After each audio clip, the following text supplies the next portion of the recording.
সকলকে ঈদের শুভেচ্ছা। আসলে এই শ্রমের মাস আমরা 1 বছরের 30 দিন আমরা রোজা রাখি। এখান থেকে আমাদের অনেক শিক্ষণীয়, এই শিক্ষণীয়তা আমরা বুকে ধারণ করে যাতে সারা বছর আমরা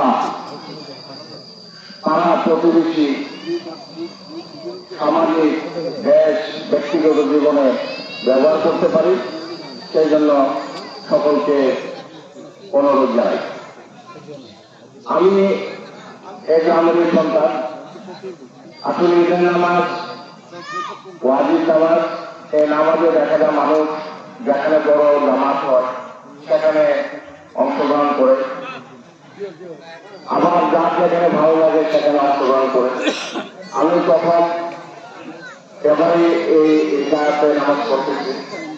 এখানে আরো অনেকে আছে আমার সাথে, আমাদের বন্ধু বান্ধব আছে, আমরা অনেক দূরে গিয়ে নামাজ আদায় করতাম, এটা ভালো লাগতো। আসলে এখানে আমার দোকান ছিল, সেই জন্য আমরা ওখানে চলে যাই। বা আপনারা যারা বুঝুর্গ আছেন আপনারাও বলে থাকেন ঈদের নামাজ যত ধরবে পরবর্তী তত নাকি চলে, সেটি মনে হয় তো না, এরকম না। আমি আপনাদের সন্তান, আপনাদের মাঝে আছি, আর প্রথমে এখানে আসছি। আমি আপনাদের কাছে দোয়া চাই এবং আপনাদের সাথে একটা মিলেমিশে থাকতে চাই। আমার জন্য সকলে দোয়া করবেন। আপনার নামাজের টাইমে দেখে যতটুকু বলা চাই আমার জন্য দোয়া করবেন সকলে, আমি সকলের জন্য দোয়া করি। আল্লাহ সকলের সহায় করে। আসসালামু আলাইকুম ওয়া রাহমাতুল্লাহ। ঈদগাহ ময়দানে পরিপূর্ণ এলাকাবাসী, আমার প্রিয় সমাজবাসী, সবাইকে দেখে আমি অত্যন্ত আনন্দিত। ঈদ আসলে সবসময় একটা শুভেচ্ছা বিনিময়ের সুযোগ করে দেয়। যেমন চাকরিতে দেশে বিদেশে যেখানে থাকেন ঈদগাহ বাড়িতে এসে আমি যে অনুরোধটুকু আমার গ্রামবাসীর প্রতি, এলাকাবাসীর প্রতি করবো সেটি হচ্ছে, আমরা যারা গ্রামের বাইরে থাকি, যারা অনেকে দেশে বিদেশে থাকেন, বৃহত্তর ব্রাহ্মণবাড়িয়ার যে ইমেজ, এই ইমেজ খুব একটা ভালো লাগে। সামাজিক যোগাযোগ মাধ্যমে, পত্রপত্রিকায় ব্রাহ্মণবাড়িয়া এসে প্রতিবারের শিরোনাম তৈরি করে। এর বিপরীতে বিশেষ করে বিদ্যুৎপুরবাসী যেভাবে শান্তিপ্রিয়, সুন্দর সামাজিক সম্পর্ক উন্নয়ন করে কিভাবে জীবনযাপন করতে পারে, এই ঈদের মাঠ পাশাপাশি বসা, এটি হতে পারে একটি গুরুত্বপূর্ণ শিক্ষা। আমরা সবসময় চাই যে কোনো ধরনের মত বিমত থাকতেই পারে, কিন্তু পারিবারিক ও সামাজিক সমাধান যেন ঘরে করতে পারি, তাহলে আমাদের ব্যক্তিগত, পারিবারিক এবং সামাজিক জীবন অনেক সুন্দর হবে। আমরা সবসময় চাই আমাদের ইতিবাচক কিছু শিরোনাম হতে পারে। যখন গতকালকেও হিসাবে ভূমিকারের ঘোড়াকে কেন্দ্র করে 5 জন আহত হাসপাতালে গেছে। একজন ছেড়েন এক ধাপি তাকে বসে বটিটায় কুপিয়ে তাকে খুন করেছে। এই শিরোনামগুলো আমাদেরকে লজ্জিত করে। ব্রাহ্মণবাড়িয়া বাড়ি বললেই আমরা কিছুটা সংকোচ বোধ করি ঘরের বাইরে। এর বিপরীতে আমাদেরকে সুন্দর জীবনে সংগ্রাম করতে হবে। আমি মনে করি প্রত্যেকে খুব সংগ্রাম করে, প্রত্যেকের প্রতি সম্মান প্রদর্শন করে, ভালোবাসা প্রদর্শন করে। আমাদের মুরব্বীরা যে আশা আমাদের কাছে প্রসার করেন, আমাদের সেটি পালন করতে পারি। সবাই সুখ থাকবে, অচল করে অমিল হবে, প্রয়োজনে আমরা একে অন্যের প্রতি সমাপ্তি থাকি এবং শুভেচ্ছা জানাচ্ছি। আমি একটু কথা বলে আমার বক্তব্য শেষ করবো।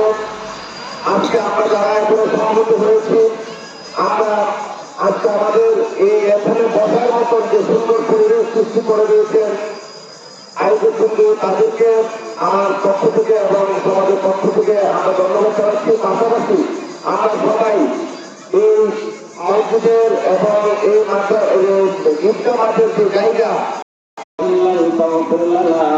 وترحمنا لنكونن من الخاسرين واعطنا لنقيم الصلاة والذرية ربنا تقبل ظاهرتنا واغفر لي ولوالدي رب ارحمهما كما ربياني صغيرا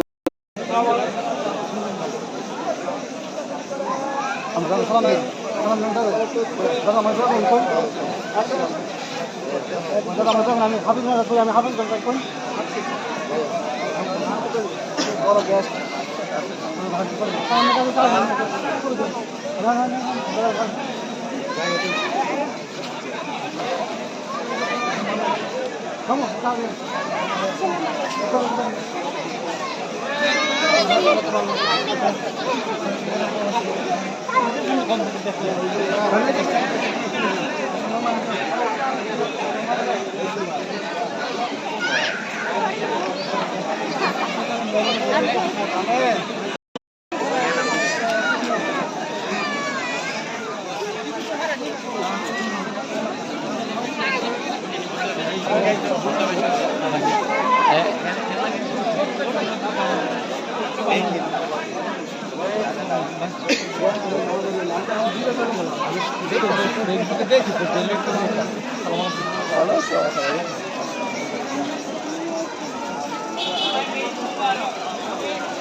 সাগর করে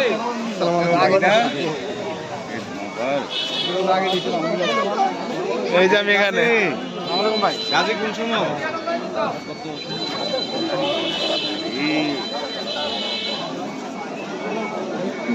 কামা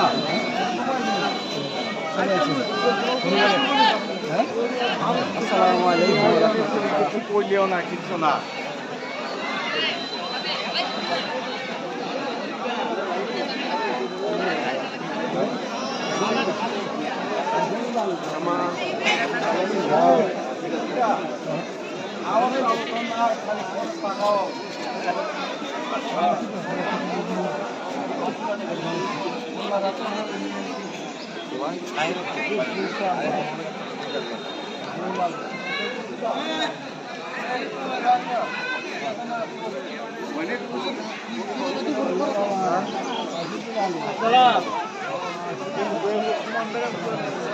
কইছি তুমি কয়ে তো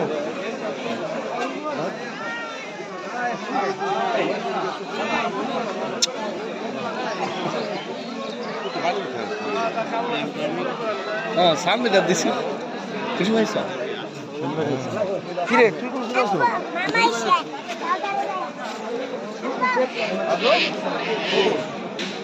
আল্লাহ ভিডিওটা করো ভালো করে করো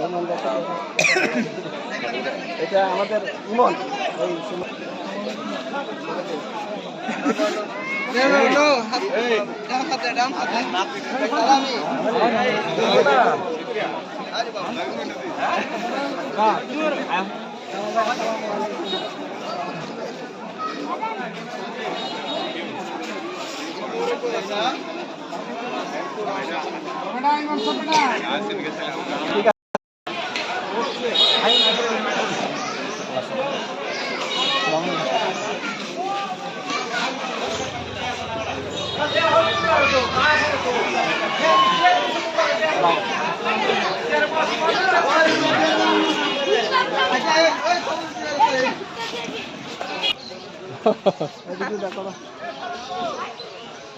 এই ভালো লাগে